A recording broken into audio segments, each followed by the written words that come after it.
Balance. Everyone talks about it as something we're supposed to find, as if it's the key to everything. Some sort of holy grail hack for adulthood.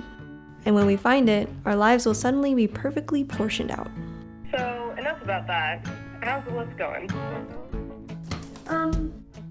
It's going. Anyway, I'll see you in 2 weeks. Yep. Bye. The thing is, the more I strive for it, the more I question if it even exists.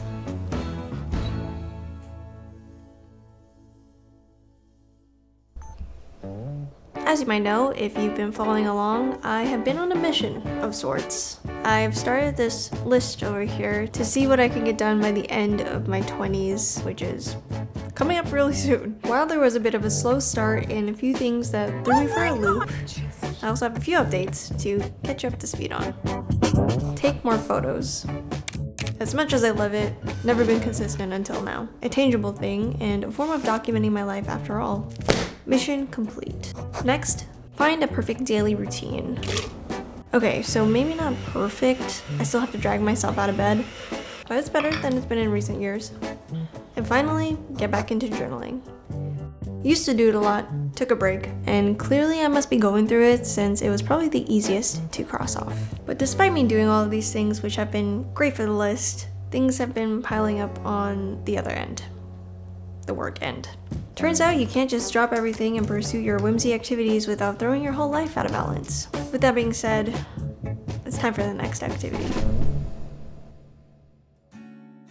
Part of the reason why I made my 20s list was because my life felt totally out of balance. A couple of years ago, I turned my hobby into work, which, while amazing, I think it's important to have a hobby that doesn't necessarily relate to your job. And I tried a couple of things, even rock climbing that one time, but never really committed to it. So this time around, one of the things on my list was to find a new hobby. Something a bit better suited for me, a bit less intense maybe, especially after the first few tasks. No productivity, no pressure, just simply a hobby. So I researched a couple of things for me to give a try.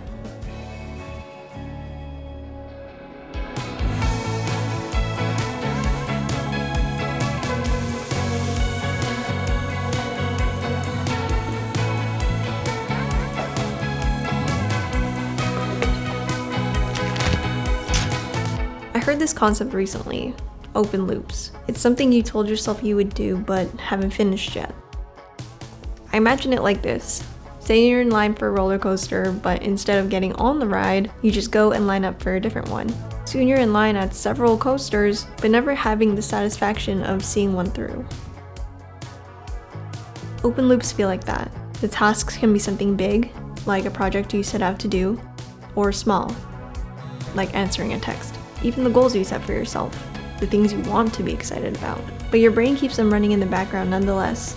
And depending on the timeline we set for ourselves, we either get them done and we feel great, or it builds up and eventually weighs down on us. What I'm trying to say is that I feel like I have so many open loops that I want to close, but it feels like every task takes away from another. It seems easier to avoid it altogether, but closing even one of those loops can feel like a tiny reprieve, even if temporary. So I'm trying air clay. Basically, it's like pottery at home. You don't have to fire it, you just kind of let it air dry, and then you can paint it. So right now, trust the vision, first of all, but I am making a trinket tray. I need more trinket trays in my life. I have a lot of trinkets and not enough trays. I ordered a kit just because it had everything in it to make it easier, and it actually comes with instructions. As you can see, it's still like, it's not blended. This is very cool that it give you a sponge and everything.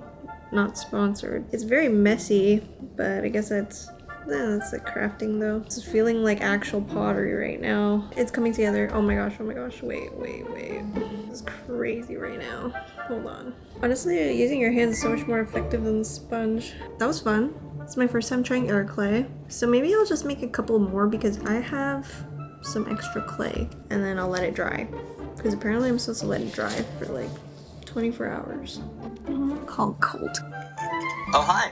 Wow. Is it done? No, it's not done. Wow, good job. You're a star.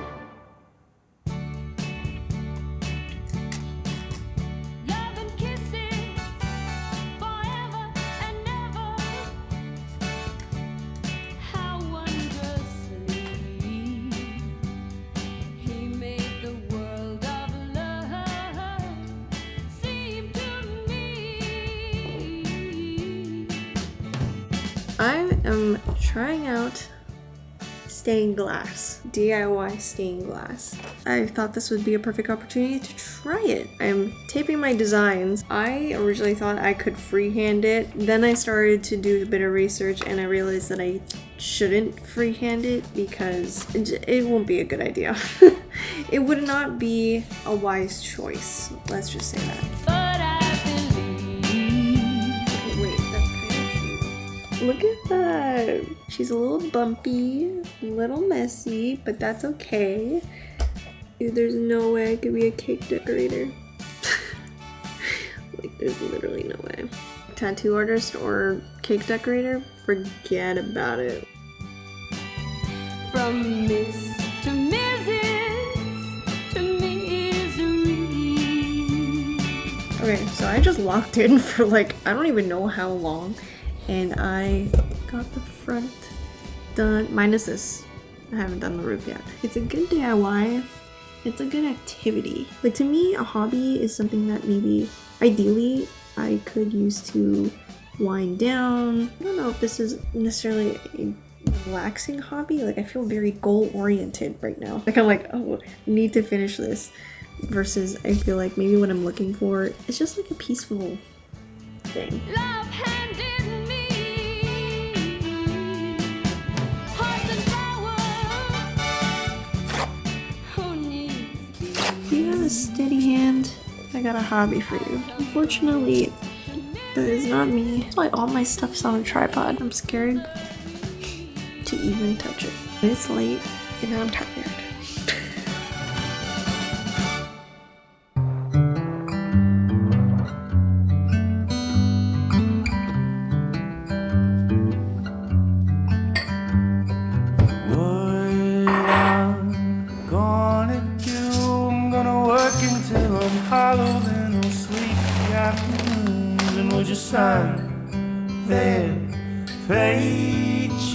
Talk to God and he said honestly you'll never get ahead.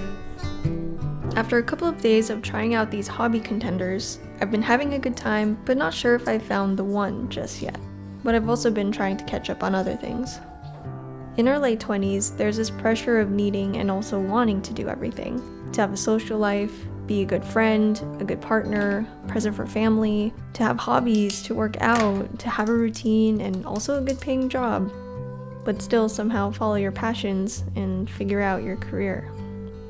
And despite the tenacity, or even compromising when we don't want to, it's frustrating to repeatedly miss the mark.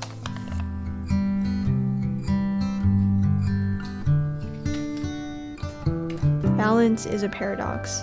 Why is it that the more we strive for it, the less it feels like peace and the more it feels like pressure? It feels like there's never enough time to do everything you need to do, let alone everything you want to do. And I'm wondering if there's another way to go about it.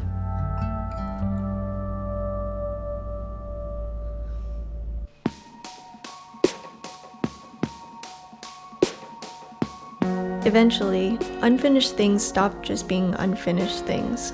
They turn into statements about who you think you are. Even now, somewhere in all of this, the things meant to motivate me start to feel more like evidence that I'm falling behind. I think the experts would say, maybe we're getting balance all wrong. Maybe it isn't about perfectly portioning out our lives. Maybe it's about letting the scales tip intentionally, letting ourselves be all in when it matters, and all out when it doesn't. I think being this close to the end of my 20s, mostly I just wanted to prove that I could follow through on a promise I made to myself. And I think making this list was a way for me to try and prove myself wrong, that I wasn't someone who didn't follow through. But I proved myself right.